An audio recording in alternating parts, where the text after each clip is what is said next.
Então, a COP30, ela é um evento que ocorre, uma conferência entre as partes que ocorre organizado pela ONU, e nesse ano de 2025 ela ocorreu no município de Belém, no estado do Pará. E ela teve como uma das premissas principais colocar a discussão sobre as mudanças climáticas no meio da Amazônia, no meio da floresta amazônica. Então esta foi uma das motivações de fazer a COP30 no município de Belém. E que, ao meu ver, foi o grande acerto desta COP.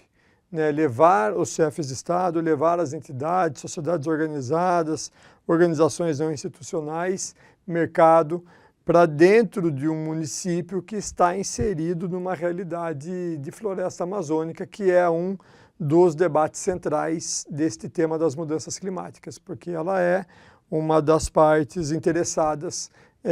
nesse processo de transformação. Claro que a COP ela é um lugar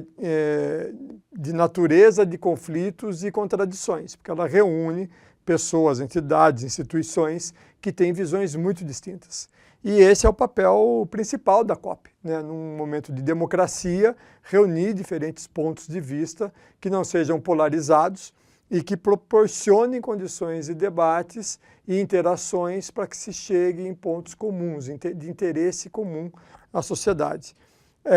O que se foi divulgado, que o documento não chegou ao ponto em que ele queria de fato chegar, de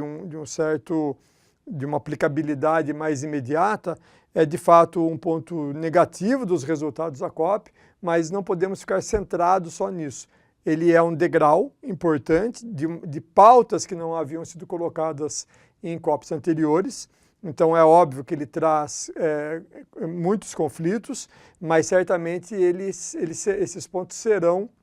base de uma discussão nesse próximo ano, até a COP que ocorrerá na Turquia no ano que vem, e que fica na presidência do Brasil e que se comprometeu a trabalhar esses pontos para tomadas de decisões mais efetivas daqui a um ano. Então, entendo que esse é um processo democrático de construção de valores e princípios e ações. Há uma certa intransigência e uma indisponibilidade muito grande de uma parte do mercado, de uma parte de organizações estatais com relação às mudanças propostas, porque mexe numa estrutura consolidada de mercado, numa estrutura consolidada de formas de desenvolvimento que são muito caras a nós e, obviamente, consolidadas nesses lugares. Mas rompê-las é fundamental. E pautá-las, nesse momento como foram pautadas, foi também fundamental para criar essa consciência e esse esforço coletivo em torno desses assuntos. Um dos grandes embates, certamente, é a diminuição da emissão de gases de efeito estufa, que é o grande agente promotor das mudanças climáticas. As suas origens são diversas. De forma geral, no mundo globalizado, os seus motivos estão relacionados aos processos de industrialização, geração e consumo de energia. No Brasil, especialmente, a mudança de uso do solo, de uma mudança de um solo natural para um solo de exploração extrativista ou do agronegócio, principalmente. As cidades, elas são motores de geração de gás de efeito estufa, de emissão de gás de efeito estufa, muito vinculadas principalmente à geração de energia e principalmente aos transportes. E nesse aspecto eu estive na COP vinculado a um debate de infraestrutura e de cidades. Como transformar as infraestruturas mais resilientes às mudanças climáticas e como adaptar essas infraestruturas para minimizarem ou zerarem os seus efeitos negativos na contribuição das mudanças climáticas, como, por exemplo, geração de emissão de gás de efeito estufa. Então, as ações que eu estive envolvido na COP, em 4 ou 5 eventos, ao longo de 3 dias, foi buscar debater alternativas de resiliência aos impactos do colapso da infraestrutura, sobretudo no Brasil, mas também em outras partes do mundo, como a gente viu nos efeitos dos impactos climáticos no Rio Grande do Sul ano passado, né, que colapsaram infraestruturas de transporte de toda ordem e impediram, inclusive, a ajuda às pessoas mais vulneráveis, como, por exemplo, o colapso de rodovias, o colapso de aeroportos e portos, né, impedindo a chegada de ajuda humanitária àquela população que ficou isolada. E, por outro lado,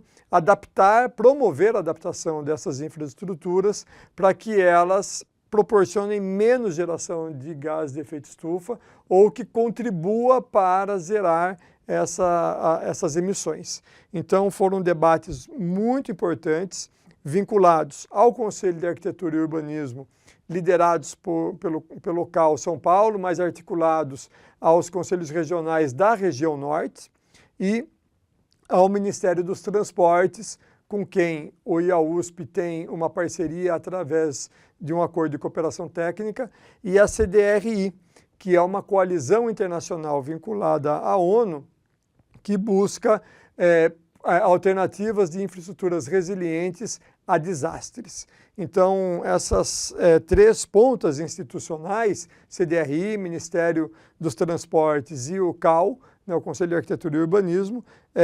possibilitaram aberturas importantes de diálogos com diferentes agentes de diferentes partes do mundo, trocando experiências, abrindo o espaço para a academia dialogar com os diferentes agentes lá presentes. Houve um painel específico sobre produção de pesquisa relacionada à resiliência e adaptabilidade de infraestrutura. Houve um painel específico sobre a resiliência de infraestrutura a desastres e houve vários diálogos